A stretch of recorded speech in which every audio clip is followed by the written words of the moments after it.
Pada Julai 2022 dalam satu sidang media, Anwar Ibrahim yang ketika itu masih Ketua Pembangkang mengeluarkan kenyataan pedas ini terhadap Daim Zainuddin dengan menyatakan bahawa bekas Menteri Kewangan itu tidak akan dapat tidur malam apabila dirinya menjadi Perdana Menteri.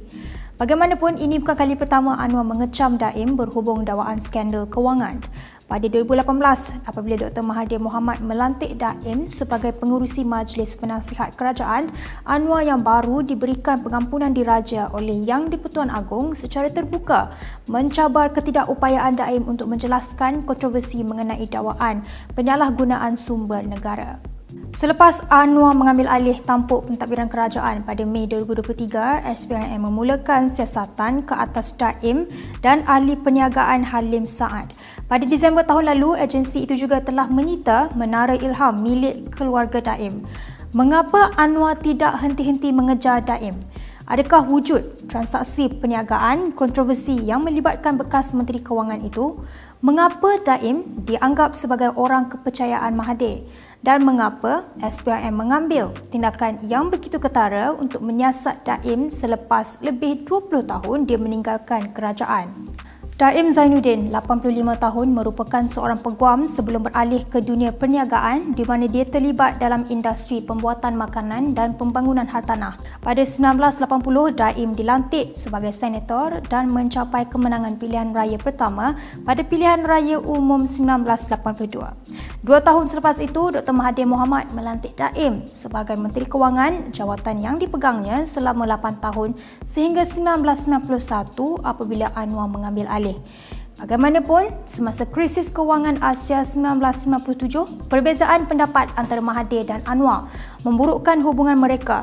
Akibatnya, Mahathir memecat Anwar sebagai Timbalan Perdana Menteri dan Menteri Kewangan dan mengambil alih kementerian itu buat kali pertama. Dalam tempoh kurang setahun, Daim menyandang jawatan Menteri Kewangan buat kali kedua. 2 tahun kemudian, jawatan Menteri Kewangan kembali ke tangan Mahathir sehingga dia meletakkan jawatan pada 2003. Pada 2018, apabila Mahathir menyandang jawatan Perdana Menteri sekali lagi, dia melantik semula Daim buat kali ketiga, iaitu sebagai pengerusi Majlis Penasihat Kerajaan dan mengetuai delegasi ke China untuk merundingkan rangkaian rel ECRL dan beberapa perkara lain. Adalah menarik untuk diperhatikan bahawa Mahathir tidak melantik Menteri Kewangan ketika itu Lim Guan Eng atau Menteri Kabinet lain untuk mengetuai rundingan dengan China, tetapi sebaliknya membenarkan Daim mengambil peranan itu. Tokoh korporat itu berkhidmat sebagai orang kanan Mahathir semasa era penswastaan, krisis kewangan 1957 dan penggal keduanya sebagai Perdana Menteri. Ini menunjukkan bahawa Mahathir akan beralih kepada Daim sebagai orang kepercayaannya yang paling rapat ketika waktu-waktu kritikal. Kini ketika SPRM meneliti hal kewangan sejak lebih 20 tahun lalu, analisis oleh Akhbar Singapura Lian He Xiaobao menggambarkan bahawa sasaran sebenar dalam siasatan terhadap Daim adalah Mahathir. Analisis Channel News Asia menunjukkan bahawa semasa Daim menjadi Menteri Kewangan, dia memberikan hak konsesi untuk kontrak infrastruktur kerajaan dan projek besar kepada ahli perniagaan yang ada kaitan dengan politik. Individu-individu ini yang ketika ini mempunyai pengaruh yang sangat besar dalam pelbagai sektor ekonomi negara, termasuk Syed Mokhtar Al-Bukhari yang dianggap sebagai rakan rapat Mahathir, Vincent Tan, pengasas Berjaya Corporation Berhad, dan Ananda Krishnan yang dikenali sebagai Raja Telekomunikasi. Semasa Mahathir memperkenalkan dasar penswastaan pada tahun 80-an, Daim yang ketika itu merupakan penjaga dompet UMNO mengembangkan kepentingan komersial parti itu melalui peranannya sebagai Menteri Kewangan. Rakan perniagaan Daim termasuk Halim Saad yang merupakan pengurusi eksekutif konglomerat Senarai Awam yang pernah dimiliki oleh UMNO, iaitu Renung Berhad dan Tajuddin Ramli, bekas pengurusi Malaysia Airlines. Kedua-duanya secara kolektif dikenali sebagai Daim's Boys. Pertumbuhan Pakatan Perniagaan UMNO melahirkan individu Bumiputera yang kaya raya. Bagaimanapun, Mahathir dan Daim berdepan kritikan berikutan tanggapan hubung kait rapat antara politik dan perniagaan, sehingga menarik perhatian kepada kekayaan terkumpul mereka sebagai topik utama perbincangan. Pada Oktober 2021, menurut Pandora Papers, iaitu sekumpulan dokumen yang diperoleh oleh International Consortium of Investigative Journalists (ICIJ) yang dilihat oleh Malaysia kini, anak bongsu Daim menjadi pemilik firma British Virgin Islands (BVI), sebuah perniagaan dengan aset melebihi 50 juta ringgit pada usia 9 dan 12 tahun. Dan kini dalam usia 20-an, anak lelaki Daim bersama ibu mereka, Naimah Abdul Khalid, memegang saham dalam banyak syarikat luar pesisir, masing-masing mempunyai pegangan hartanah yang sangat besar di London. Menurut Pandora Papers, nilai gabungan aset yang dipegang oleh anak, isteri dan sekutu Daim melalui syarikat atau amanah melebihi 25 juta pound bersamaan dengan kira-kira 141 juta ringgit. Selain memiliki beberapa firma luar pesisir, Daim juga telah menubuhkan dana amanah di pelbagai lokasi termasuk BVI melalui syarikat amanah yang berpangkalan di Singapura dengan penerima manfaat adalah 5 anak lelakinya. Dalam respon kepada Malaysia kini, Daim menegaskan bahawa semua perniagaannya adalah sah dan dia telah berniaga sejak 1960-an. Daim juga menegaskan bahawa dia sentiasa membayar cukai untuk semua pelaburan dan hartanah di setiap lokasi. Selain itu, Daim menegaskan bahawa dia tidak mengetahui mengenai senarai amanah yang dikaitkan dengannya, termasuk beberapa milik anak-anaknya seperti yang didedahkan dalam Pandora Papers. Pendedahan Pandora Papers telah mencetuskan kontroversi dalam lanskap politik Malaysia. Pada 2021, Anwar Ibrahim yang merupakan Ketua Pembangkang ketika itu di Parlimen menggesa perbahasan segera di Dewan Rakyat mengenai pendedahan dokumen itu. Bagaimanapun, Speaker Azhar Azizan Harun menolak permintaan Anwar.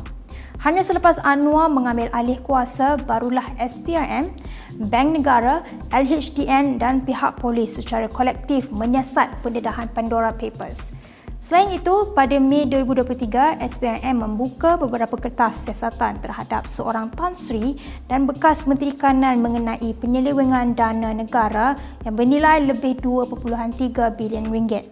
Mereka disyaki mendalangi transaksi saham yang akhirnya menyumbang kepada kemelesetan ekonomi Malaysia pada 1990-an.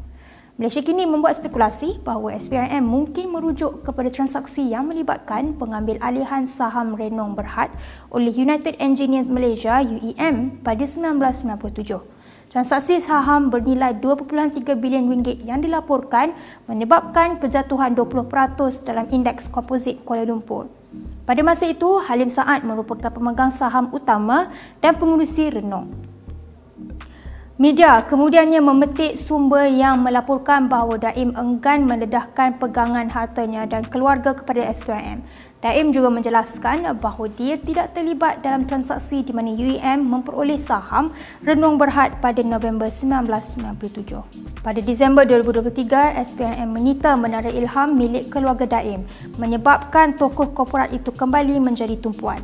Anwar menegaskan bahawa tiada konspirasi dalam penyiasatan itu dengan menyatakan siasatan itu wajar kerana ia adalah satu rahsia terbuka bahawa seseorang telah mengondol kekayaan yang begitu besar. Dia rahsia umum, seorang yang menggondol kekayaan begitu besar. Biar ada siasatan. Jadi supaya pemimpin jangan dilihat sebagai melindungi perasaan-perasaan besar. Dan jangan buat tafsiran. Setiap kali kita sentuh orang besar, maknanya ada muslihat. Jadi kalau orang kecil yang ribuan kita sentuh, tak ada apa-apa. Jadi sistem apa macam itu. Kenyataan Anwar akhirnya mendorong Daim yang selama ini berdiam diri untuk bersuara. Daim menafikan sekeras-kerasnya terlibat dalam skandal rasuah atau kelakuan tidak wajar dan menyifatkan siasatan itu sebagai usaha bermotif politik terhadap keluarganya. Daim mengkritik kenyataan Anwar sebagai sindiran tidak berasas dan satu gambaran kebencian Anwar terhadapnya. Daim juga menegaskan bahawa sebagai Perdana Menteri, tindakan Anwar menyerupai campur tangan terhadap siasatan yang sedang dijalankan yang disifatkannya sebagai tidak wajar dan salah guna kuasa. Sambil menekankan statusnya sebagai bekas pegawai tinggi kerajaan, Daim menegaskan bahawa dia berdiam diri demi menghormati proses siasatan. Bagaimanapun, dia kecewa kerana Perdana Menteri dan SPRM tidak menunjukkan rasa hormat yang sama dan terus-menerus membuat kenyataan yang tidak perlu. Oleh itu, dia berasa terdorong untuk mengambil langkah bagi mempertahankan reputasinya. SPRM kemudiannya menjelaskan bahawa mereka menyiasat Daim secara sah berdasarkan maklumat daripada Pandora Papers dengan menekankan bahawa mereka tidak pernah menyatakan Daim telah melakukan jenayah. Perlu diperhatikan bahawa selepas siasatan penting SPRM terhadap Daim, Mahathir terus menyindir pihak berkuasa dengan mencadangkan mereka harus menyiasat semua individu yang bergelatun, malah menahan mereka sehingga sumber kekayaan didedahkan. Kekayaan Daim yang luas dan misteri, kuasanya dalam politik dan perniagaan, dan hubungan benci tapi cinta antara Mahathir dan Anwar telah menjadikan siasatan semasa SPRM lebih menarik dan diperkatakan. Apa yang menanti nasib Daim? Nantikan laporan Malaysia Kini dan Kini TV untuk perkembangan selanjutnya. Kami juga mengalur-alurkan sokongan anda dengan mengimbas kod QR sebagai sumbangan untuk menggalakkan kami menghasilkan lebih banyak kandungan yang berkualiti.